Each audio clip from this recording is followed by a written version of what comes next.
The fat girl fed herself to the man-eating monster, but the mountain man had other plans.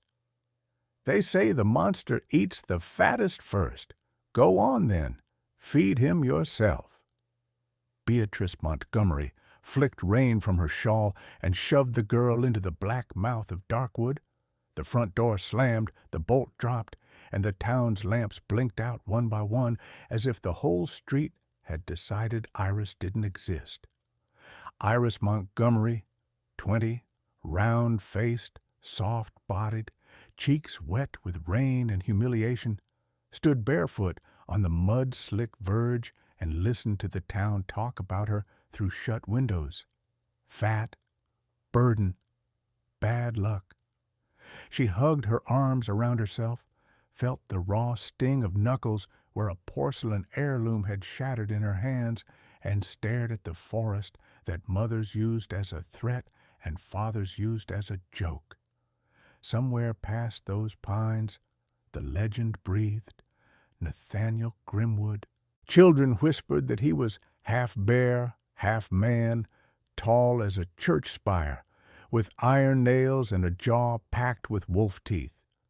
Men swore they'd seen him drag a trapper into the brush and come back gnawing.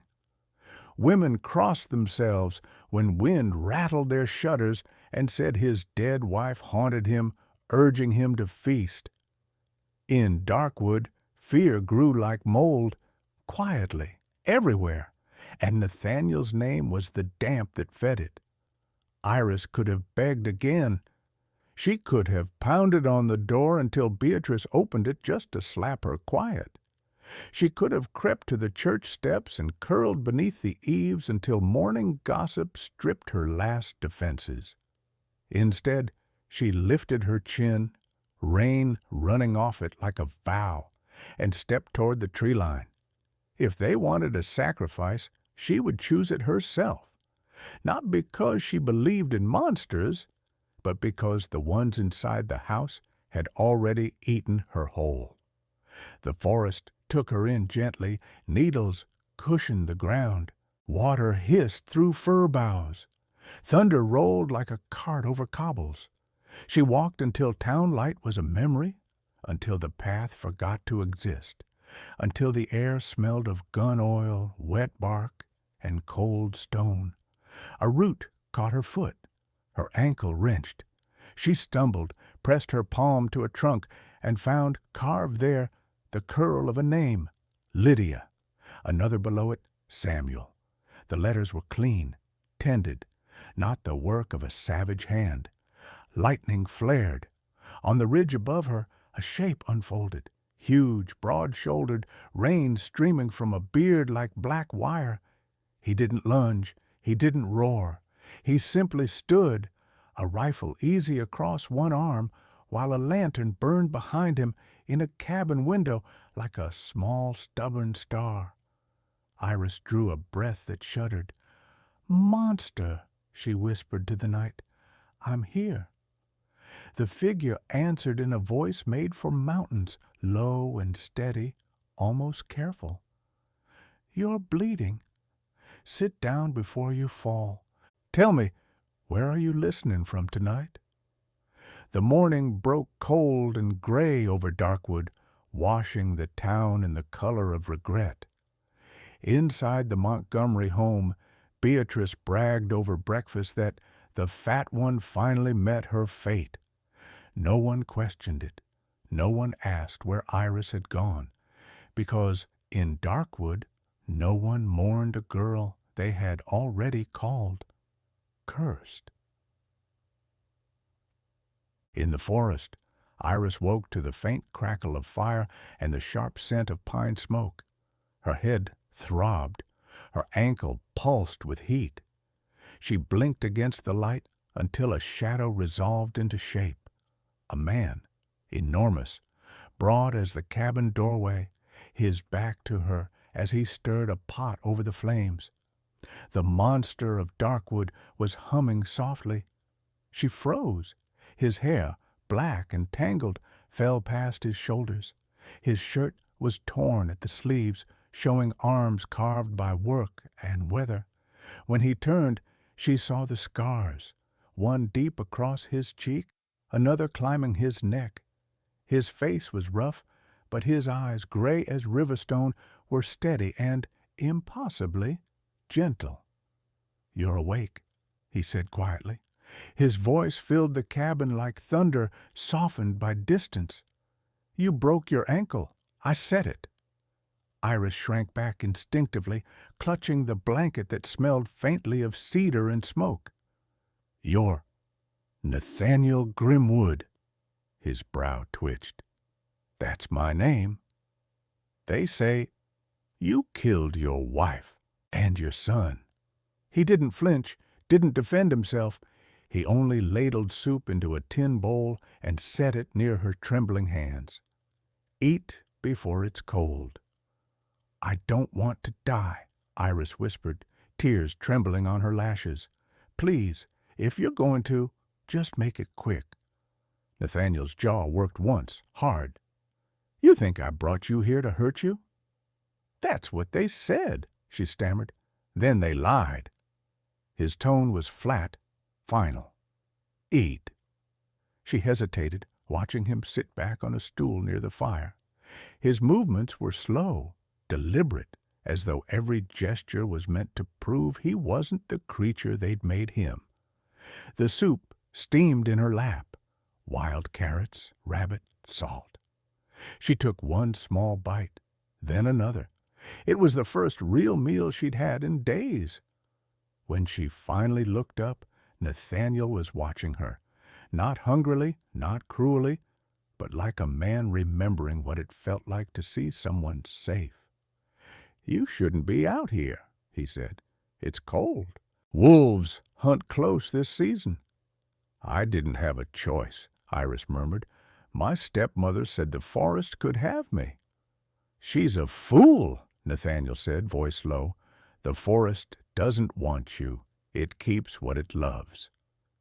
The words hit her like warmth through frost. No one had ever spoken of love and her in the same sentence, not without mockery. Iris studied him. Beneath the scars, he was younger than she'd imagined, late 30s maybe, the kind of man who might have once smiled easily before the world taught him not to. His hands were rough, the nails cracked from carving wood, but when he adjusted the splint on her ankle, his touch was as careful as if she were glass. She dared to ask, "Why help me?" He didn't look up. "Because I couldn't help the last ones." Iris didn't press. She saw how his shoulders stiffened, how his gaze flicked toward the window where two small crosses stood in the earth, their wood dark with rain. She understood then that his grief was the reason for his silence, and that the world's cruelty had built his legend, not his sin. By nightfall, rain whispered again on the roof.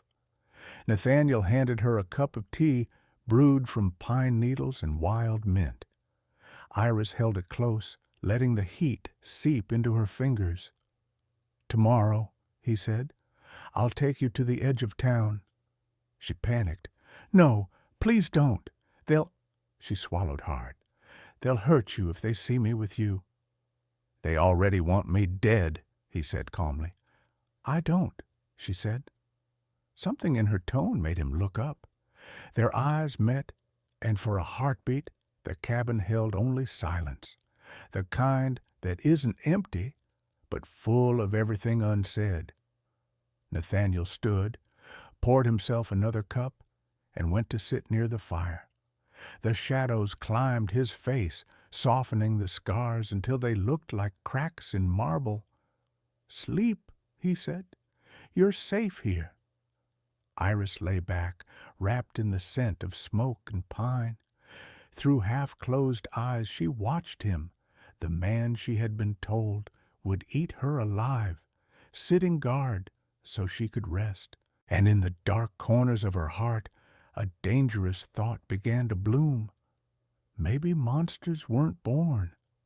Maybe they were made by other people's lies. By dawn, mist hung low over the forest floor, coiling around the trees like breath from something ancient and patient. The air smelled of wet moss and wood smoke. Nathaniel had been awake for hours. She could tell by the steady sound of a knife gliding against wood. When Iris opened her eyes, he was sitting near the door, carving the handle of a walking stick. "Morning." His voice rumbled without looking up. "You'll need this when you can walk again." "I can't take that," she murmured. "You've already done too much." He set the knife down, glanced at her. "You needed saving. That's not too much." His matter-of-fact tone left no room for argument. Iris looked down at her bandaged ankle, at the blanket still around her shoulders, at the small fire he'd tended through the night. For someone the world called a monster, he moved with quiet grace, every action careful, every silence filled with something steady. When she tried to stand, pain flashed up her leg, sharp and white. She gasped. Nathaniel was there before she could fall, one arm firm around her waist. "Easy," he said, the low rasp of his voice brushing her ear. "You'll tear it if you rush." "I need to learn," she said through gritted teeth. "If I can't walk, I'll be a burden." He frowned. "You're not a burden." The words were so simple, so sure, that she almost cried. No one had ever said them to her before. He helped her outside into the gray morning. The forest opened before them like a cathedral, pines rising high as towers, mist drifting through shafts of pale light. Nathaniel pointed toward a stream cutting through the undergrowth. "That's where I hunt. The air's cleaner there." "I thought you hunted people," she said softly, half teasing, half trembling. His mouth twitched, almost a smile. Only the ones who believe that. They spent the morning slowly tracing the stream. He carried her part of the way when the pain grew too sharp. Iris hated that she leaned into him, hated more how safe it felt. His scent, smoke, leather, pine, seeped into her breath. At one point, he stopped, crouched, and ran his fingers through the mud. "Bear tracks," he murmured. "Big one, fresh." Fear flared in her chest. "Will it come for us?" "Not today."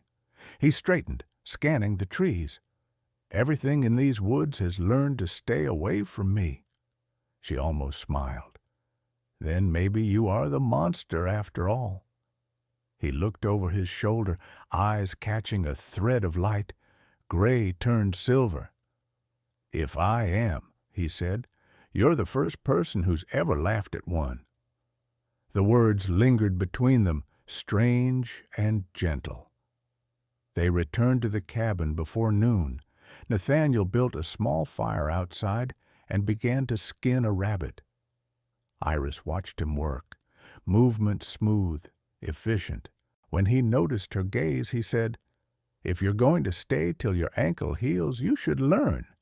Living up here means knowing how to keep yourself alive." "Teach me," she said. And he did. Slowly, patiently. He showed her how to cut along the fur without tearing, how to tie snares, how to clean herbs for stew. When she winced at the smell, he chuckled, an unexpected sound, deep and warm, that startled her more than any roar might have. "Don't look away," he said. "Life and death are part of the same thing. You respect both." That night they ate together for the first time.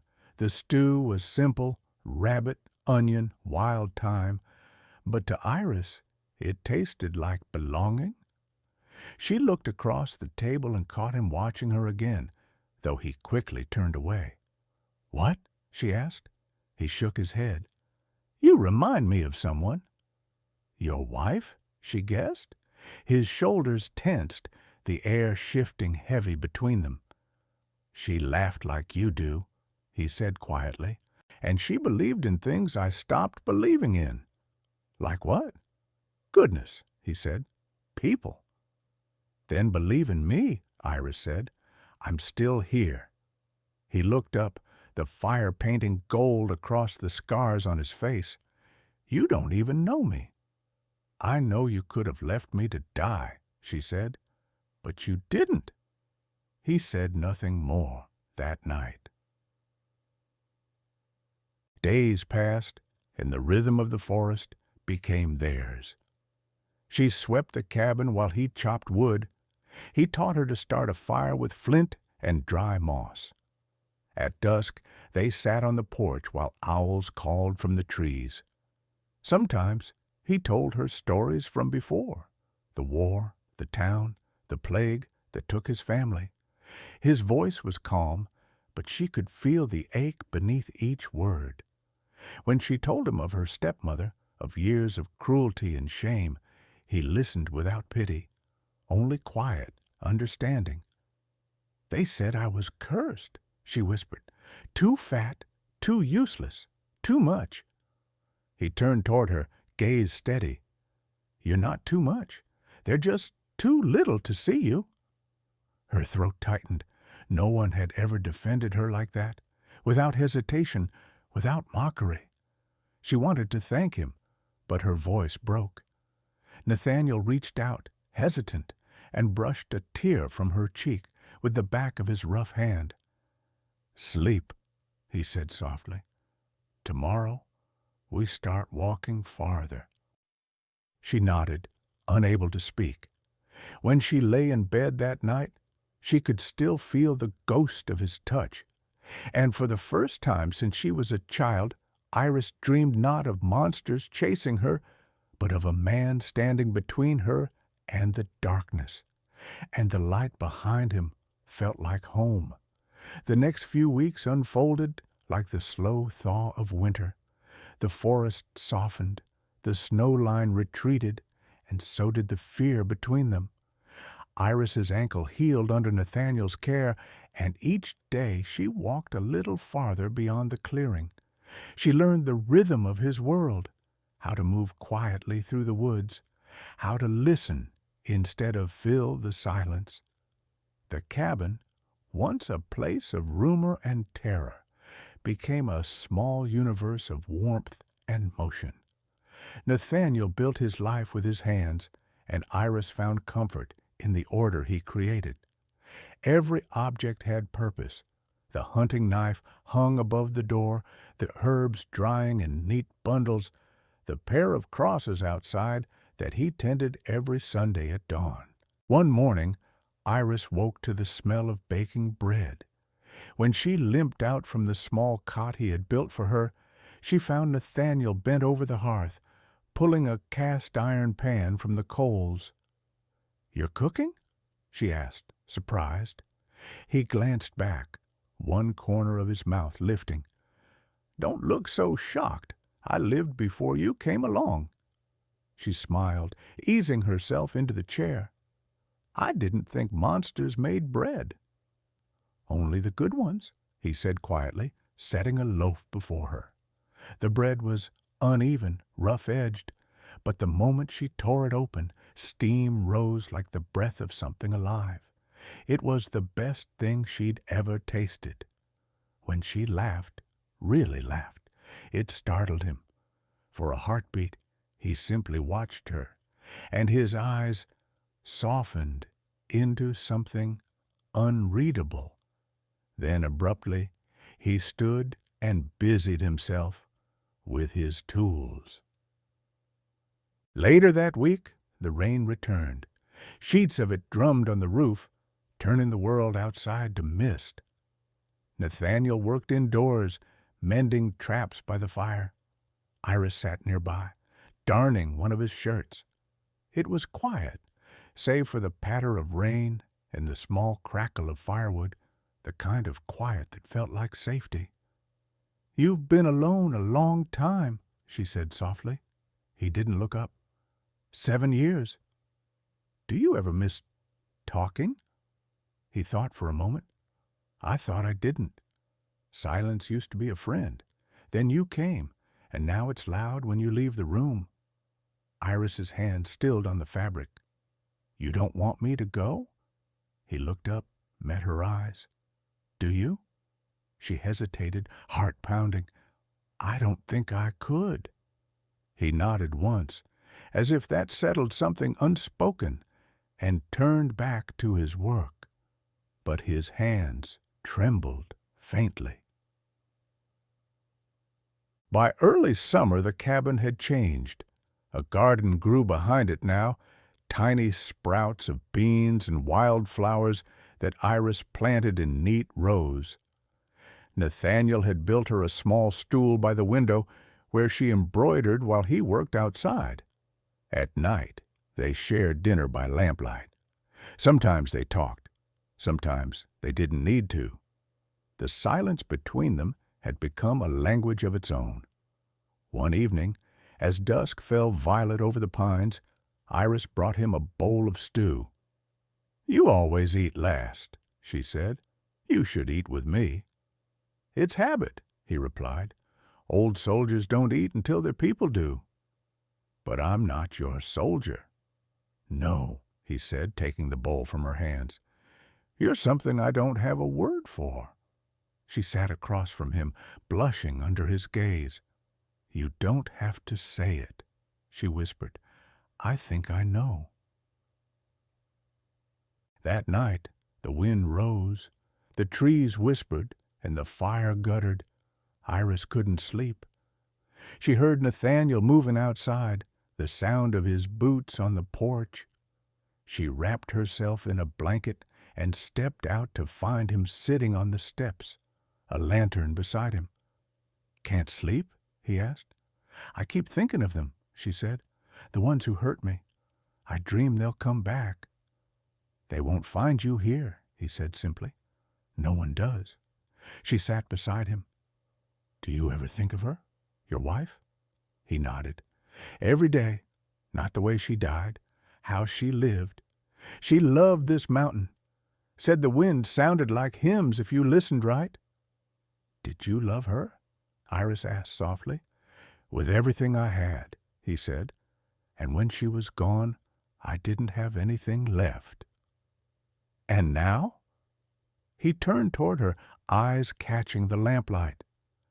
"Now I have too much, and I don't know what to do with it." Iris's breath caught. "Nathaniel!"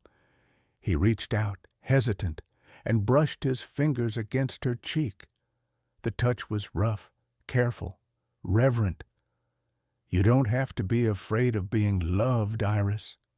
Tears welled in her eyes. "And you don't have to be afraid of loving again." For a long moment they sat in the rain's hush.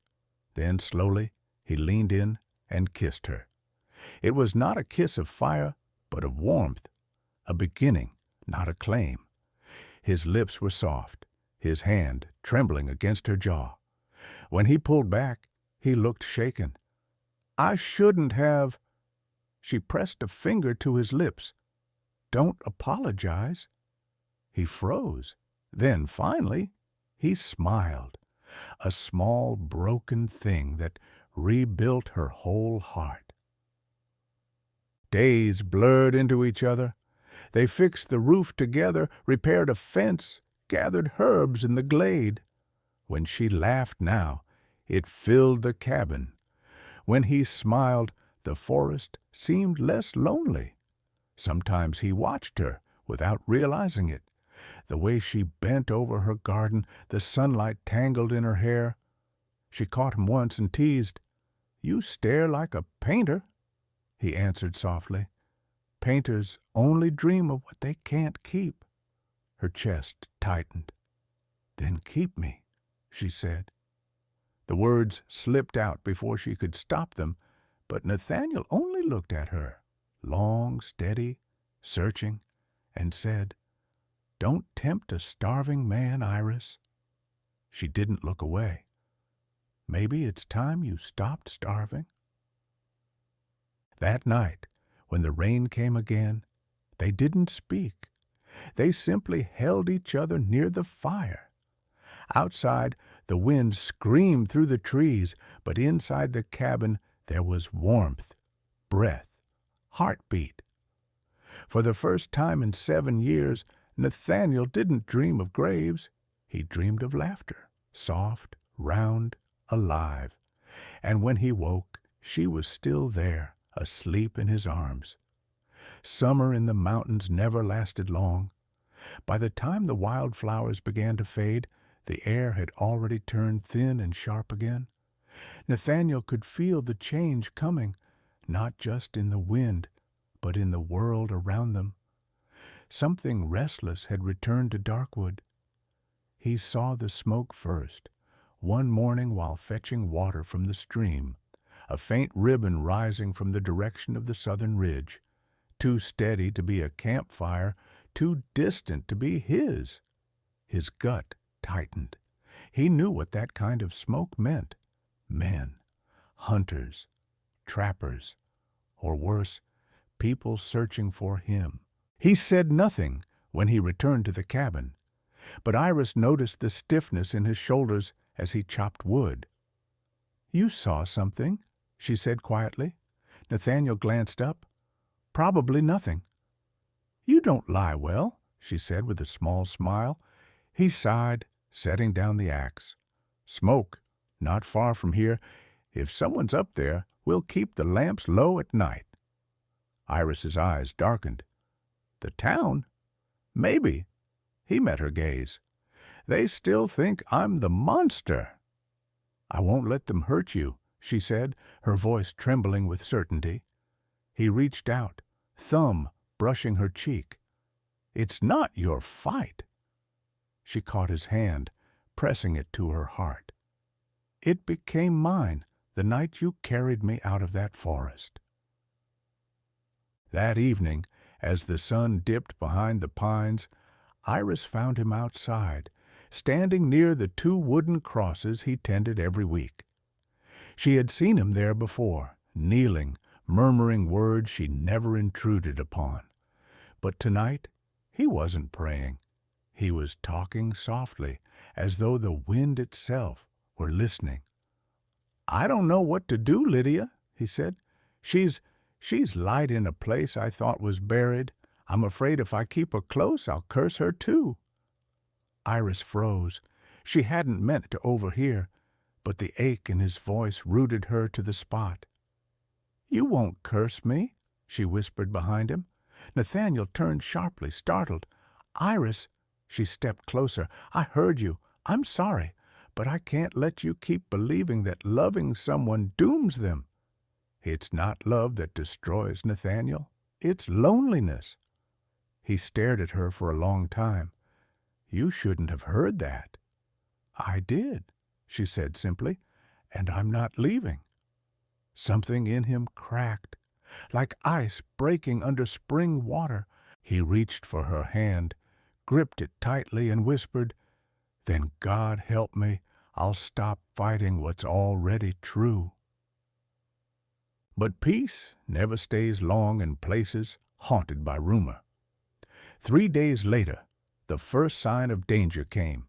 A half-broken trap near the stream, not Nathaniel's, not set by any woodsman he knew. Then came boot prints, too many, too deep. The tracks led down toward the southern trail. That night, Iris couldn't sleep. She sat by the fire, watching Nathaniel load his rifle. "They're coming, aren't they?" she asked. He nodded. "Probably. The town must have seen your stepmother's lies as gospel." "What will they do?" He looked at her gently, as though memorizing her face. "They'll come to finish what rumors started." Iris stood and went to him. "Then we'll face them together." He shook his head. "If it comes to it, you run." "No," she said fiercely. "You told me once I wasn't a burden. Don't treat me like one now." He stared at her, torn between fear and pride. Then, finally, he handed her a small pistol. "Only if you must." She took it. "I'll protect what saved me." The next morning dawned gray and silent. Nathaniel went hunting, hoping to catch movement, to read the land. When he returned, Iris was in the cabin doorway holding something small and leather-bound. "What's that?" he asked. "Your wife's journal," she said softly. "I found it behind the hearth." He froze. "You read it?" "I did. I'm sorry, but you should know what's inside." He took the book, rough hands trembling. He flipped through the pages, his breath catching when he found the final entry. Lydia's handwriting, fragile and looping. "If we die here, it will not be his fault. He loved us too much to leave. Tell them, if they come, he tried." Tears burned behind his eyes. For 7 years he had lived under the weight of guilt and lies. Now, in his wife's own words, came the truth he had stopped believing in. He had been innocent all along. Iris reached for his hand. "We'll show them. They need to know." "No," he said quietly. "They don't care about truth. Fear feeds them better." "Then we'll starve their fear," she said. "We'll live. That'll be enough." He stared at her, awed by her courage. "You're not afraid of dying here?" "I was already dead when I lived in that house," she said softly. "You brought me back." That night, rain began to fall again, hard, relentless. Nathaniel stood guard at the window, watching for shadows between trees. Iris came up behind him, wrapped a blanket around his shoulders, and whispered, "You can't keep carrying it all." He exhaled. "If I let go, I'll fall apart." "Then fall," she said. "I'll catch you." He turned to her then, eyes full of everything he'd held back. "You think I deserve love?" "I know you do," she said, "and so do I." He cupped her face, kissed her like it was a confession. Outside, thunder split the sky, but inside, the world went still. When the storm passed, they lay together, tangled in the quiet aftermath. For the first time in years, Nathaniel slept without dreaming of loss. But just before dawn, a sound split the calm. Hoofbeats on wet earth. The sharp crack of a rifle echoed from the ridge. Nathaniel jolted upright, hand already on his gun. Iris clutched his arm. "They've found us." He met her eyes, all tenderness replaced by resolve. "Stay inside, no matter what you hear." "I won't," she whispered. "Not this time." He kissed her forehead once. "Then pray, Iris. Pray that I'm still the man you think I am." And with that, he stepped into the storm. The forest woke to gunfire. It started as a single echo through the valley, then multiplied, rolling through the trees like thunder torn loose from the sky. Nathaniel moved fast, low, silent, every muscle remembering the war that had once made him both feared and hated. The mist was thick. The smoke from the guns mixed with it until the woods seemed alive with ghosts. He saw them first, 6 men in brown coats, rifles glinting, pushing through the pines. Their boots left deep cuts in the soil. At the front was Vincent Cross, the same bounty hunter who had once sworn that Nathaniel ate his family whole. His scarred mouth curled into a grin when he spotted movement among the ferns. "There he is, the beast himself!" Vincent shouted. Nathaniel didn't answer. He aimed and fired once. The shot struck the ground near Vincent's feet, scattering mud and warning, not killing. "Still human enough to miss, huh?" Vincent sneered. "Let's end the myth today, boys." The men fanned out. Nathaniel ducked behind a fallen log, reloading in silence. He knew these woods better than anyone, every hollow, every blind turn, but he also knew he couldn't win a war of numbers. He just needed to buy enough time for Iris to run. Inside the cabin, Iris ignored his command. She stood by the window, heart hammering, hands gripping the pistol he'd given her. Each gunshot tore through her chest like a physical wound. She could see flashes of light between the trees, hear shouting, his name twisted into hatred. When one cry turned into a scream of pain, she couldn't wait any longer.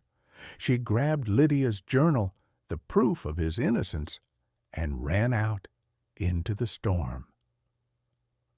Nathaniel had taken down 2 of them when she found him.